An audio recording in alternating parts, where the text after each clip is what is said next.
Chapter 1. School and Football.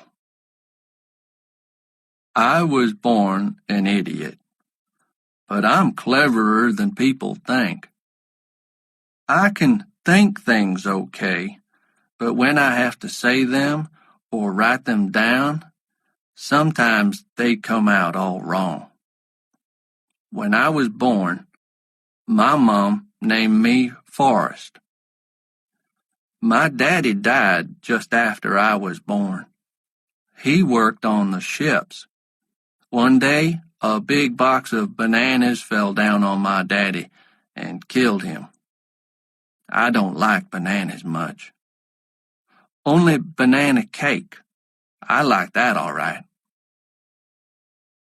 At first, when I was growing up, I played with everybody.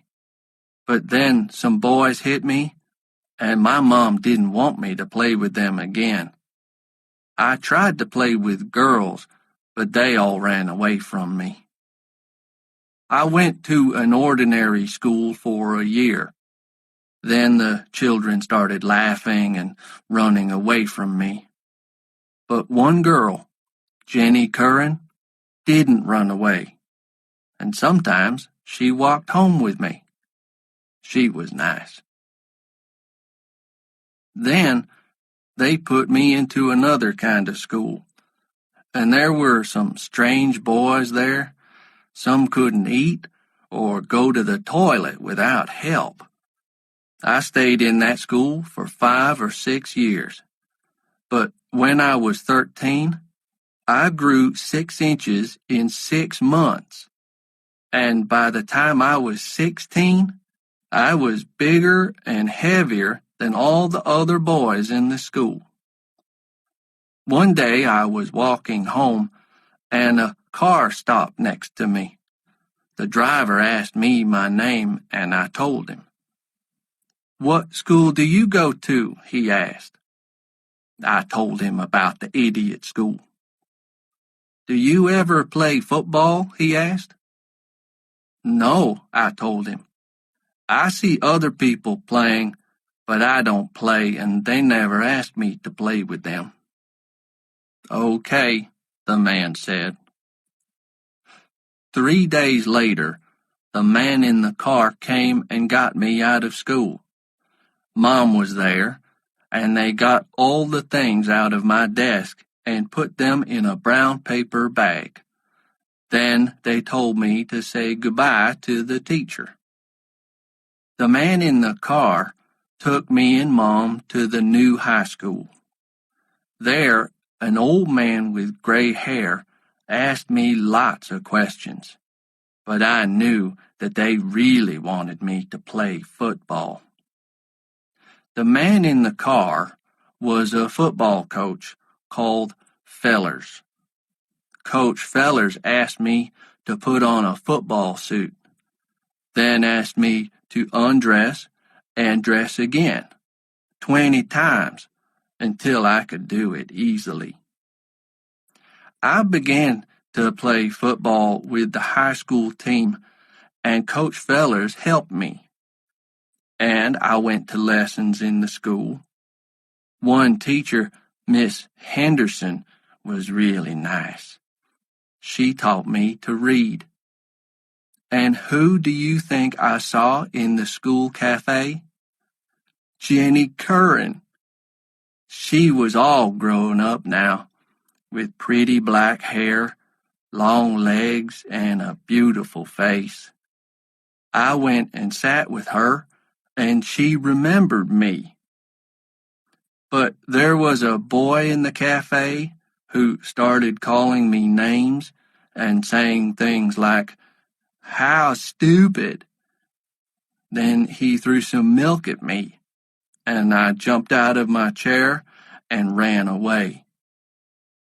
A day or two later, after school in the afternoon, he and his friends came up to me and started pushing and hitting me. Then they ran after me across the football field. I ran away fast. I saw that Coach Fellers was watching me.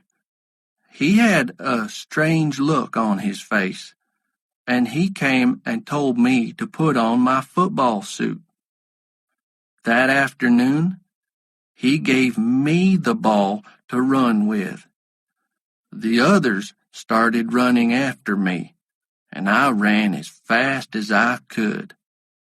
When they caught me, it needed 8 of them to pull me down. Coach Fellers was really happy. He started jumping up and down and laughing. And after that, everybody liked me. We had our first game, and I was frightened. But they gave me the ball, and I ran over the goal line 2 or 3 times. People were really kind to me after that. Then something happened which was not so good. I want to take Jenny Curran to the cinema, I told Mom one day. So she phoned Jenny's mom and explained. Next evening, Jenny arrived at our house, wearing a white dress and with a pink flower in her hair. She was the prettiest thing that I ever saw. The cinema was not far from our house. Jenny got the tickets, and we went inside. The film was about a man and a woman, Bonnie and Clyde, and there was a lot of shooting and killing. Well, I laughed a lot, but when I did this, people looked at me, and Jenny got down lower and lower in her place. Once, I thought she was on the floor, and I put my hand on her shoulder to pull her up, but I pulled her dress, and it came open, and she screamed. I tried to put my hands in front of her because there were people looking at us. Then 2 men came and took me to an office. A few minutes later, 4 policemen arrived and took me to the police station. Mom came to the police station. She was crying, and I knew that I was in trouble again. And I was in trouble. But I was lucky. Next day, a letter arrived from a university. It was good news. If I played in their football team, there was a place for me in school there. And the police said, "Well, that's okay with us, just get out of town." So the next morning, Mom put some things into a suitcase for me and put me on a bus. She was crying again. But they started the bus, and away I went. Chapter 2. Life at University. When we got to the university, Coach Bryant came to talk to us. "Last man to get to the practice field will get a ride there on my shoe," he shouted at us. And he meant it when he said that kind of thing. We soon learned that. The building that I went to live in was nice on the outside, but not on the inside. Most of the doors and windows were broken, and the floor was dirty. I lived in a room with a man called Curtis. He crashed into the room with a wild look in his eyes. He wasn't very tall, but he was very strong. "Where are you from?" he asked. "Mobile," I told him. "That's a stupid town," he said. And that was all of our conversation for several days. On the practice field, things didn't start very well. I got the ball, but I ran the wrong way with it, and everybody got angry and started shouting at me, but Coach Bryant called me across. "Just get in the line and start catching the ball," he told me. And then I told him something that he didn't want to hear. "They never taught me to catch a ball at high school," I said. "It was difficult enough for me just to remember where our goal line was." I don't think he was very pleased, but he started to teach me to catch. I wanted my mom, and I wanted to go home. I didn't like that place, and Curtis was always angry, and I couldn't understand him. He had a car, and sometimes he gave me a ride to the practice field. But one day, when he had to change a wheel on the car, I helped him. "If you're an idiot," he said angrily, "how do you know how to do that?" "Maybe I am an idiot," I said, "but I'm not stupid." Then Curtis ran after me and called me all kinds of terrible names. After that, I moved my bed to another room. The first football game was on Saturday. I ran well, and we won 35-3. Everybody was pleased with me. I phoned Mom to tell her. "I heard the game on the radio," she said. "I was so happy, I wanted to cry." That night, everybody went to parties, but nobody asked me to go. I went back to my room, but I heard music from somewhere upstairs. I found a young man who was sitting in his room playing the harmonica. His name was Bubba.